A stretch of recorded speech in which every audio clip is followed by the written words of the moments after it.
Hi there, Bill here. Today I'd like to show you how to make dandelion wine. First thing you have to do when you make the wine is you have to pick dandelions. So let's pick dandelions.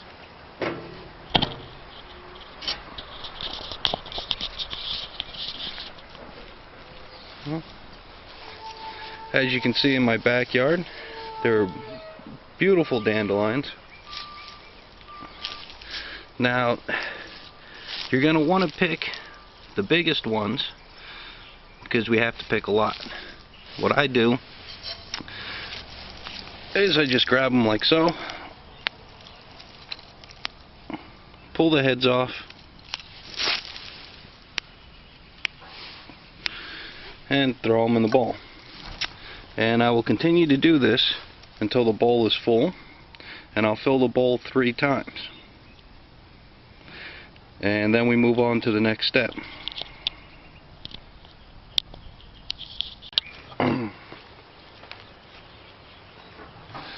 Okay, welcome back.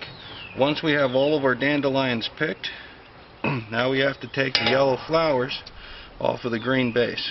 Now I prefer just to cut them like so, or if you have that much time, you can pull them apart.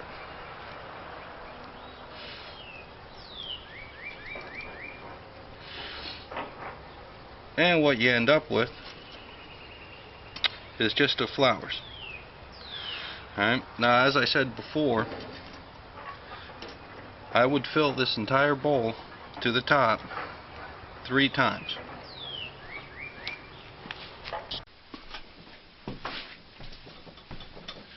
Alright guys, welcome back.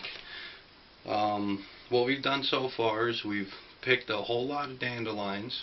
We've separated the yellow heads from the green bases, and next thing we have to do is steep it on the stove, to put it in boiling water and steep it for 3 days. Alright, after 3 days what we have is known as dandelion tea, and then we have to put this into a fermenting bucket. So let me tilt the camera down, you guys can see what I'm doing. And there's the bucket. You have to use something to strain it out with. I'm just using an old t-shirt. It's clean. And here we go.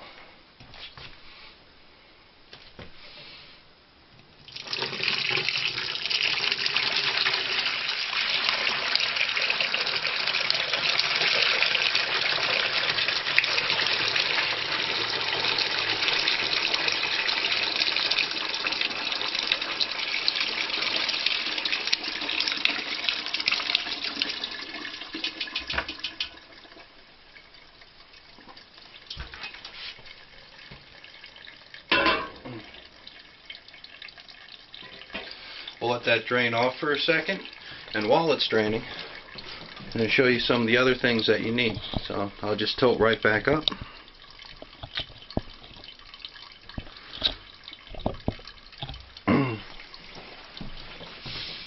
Okay, the other ingredients that you're going to need to make dandelion wine is 1 large orange, 1 large lemon,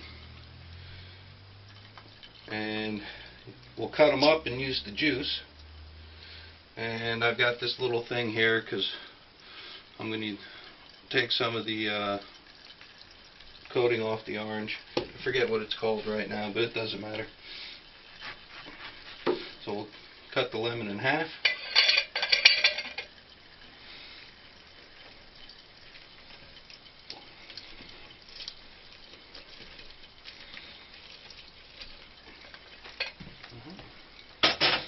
We'll do the other one.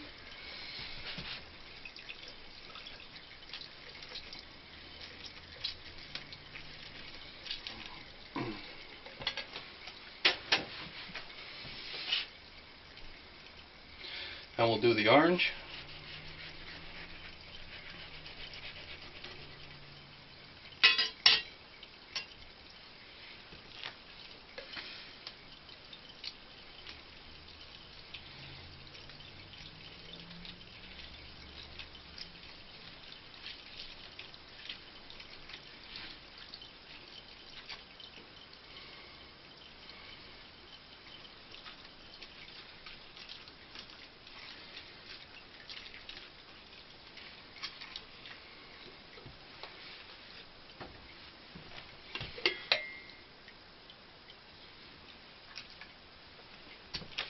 take a little of the coating off the orange. Just figured out. It's called zest. Just a little bit.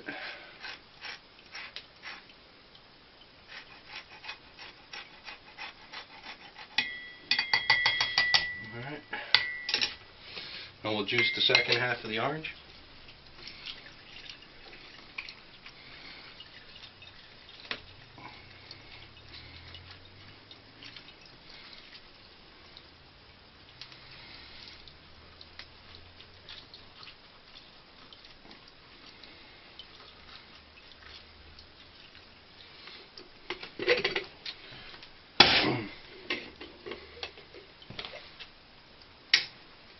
Okay, now it's time to take this off and see what we got.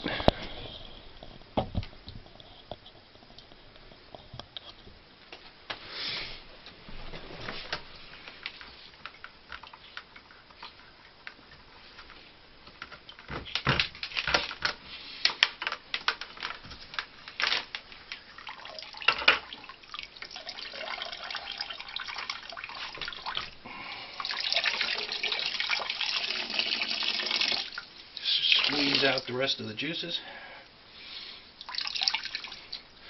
Alright, now the color that you're going for is a very light yellow. And as you can see right now, well, it's not very yellow. So we're going to add some water to it, see what the final volume looks like.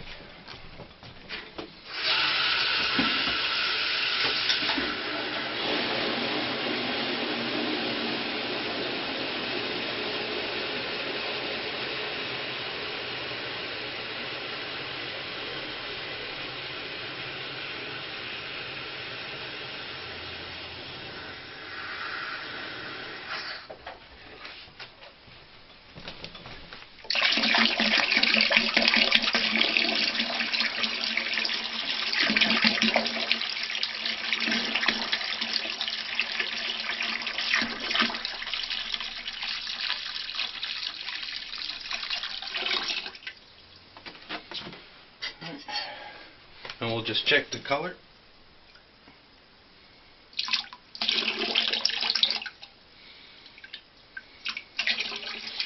Still a bit dark, so we'll add some more water.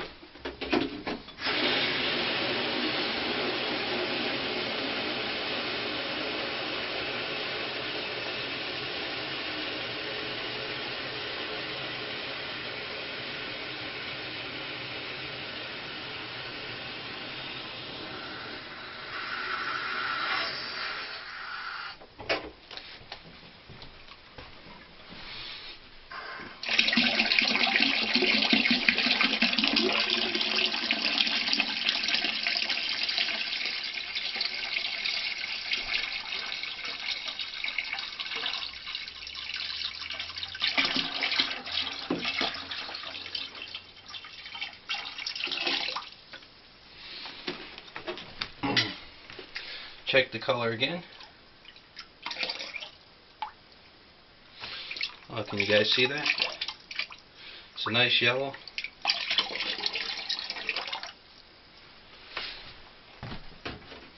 And just going to taste it.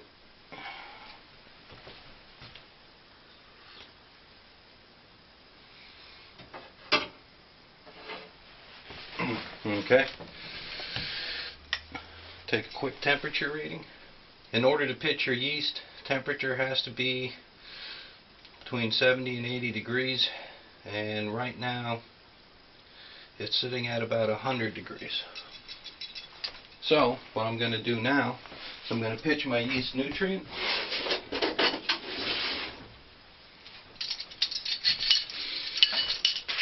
So you can get this at any homebrew supply place.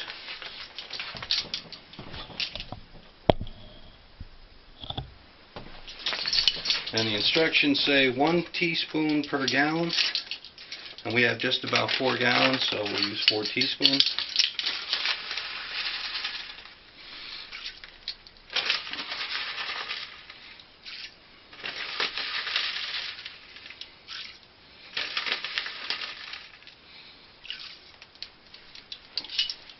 Okay? Now comes the fun part. In order for the yeast to eat this and turn it into alcohol, we need to add sugar. And for a 4-pound batch, or a 4-gallon batch, I will add 10 pounds of sugar.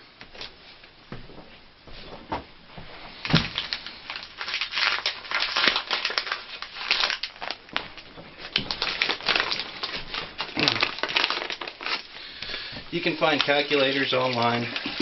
I found one that says 10 pounds of sugar in 4 gallons will give you an alcohol content of about 16.1%.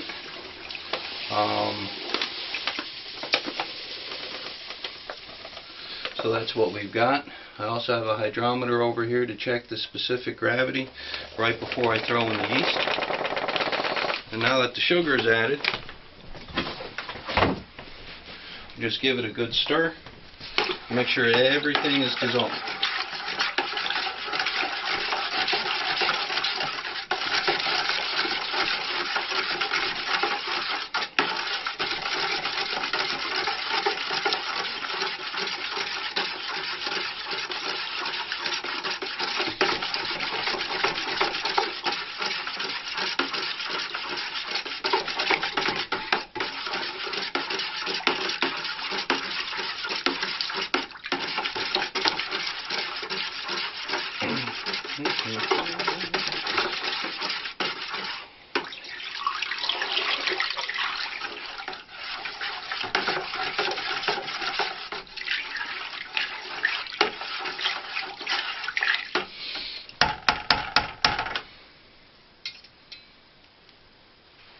Okay, now that that's done,